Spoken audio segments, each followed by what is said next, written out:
వాన పడతా ఉండదే. వాన గురించి నీకేమైనా డౌట్లు ఉన్నాయా? ఉన్నది. వాటిని అడిగి చెప్తా. ఈ వాన్ నుంచి తప్పించుకోవాలంటే ఏం చేయాలా? గొడుగు కొనుక్కోవాలా.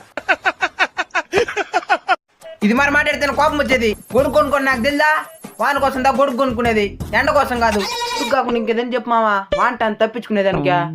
గొడుగు లేకుండా ఈ వాన నుంచి తప్పించుకునేది ఎట్టనే సందేహం నాకు కూడా వచ్చింది. అందుకని 4 ఏళ్ళు కష్టపడి ఈ ప్రశ్నకు సమాధానం కనిపెట్టినా. ఈ వాన నుంచి తప్పించుకోవాలంటే ఎండాకాలం వచ్చేంత వరకు వెయిట్ చేయాలి. దాని వల్ల వస్తుంది మా మేఘాల కన్నీలా.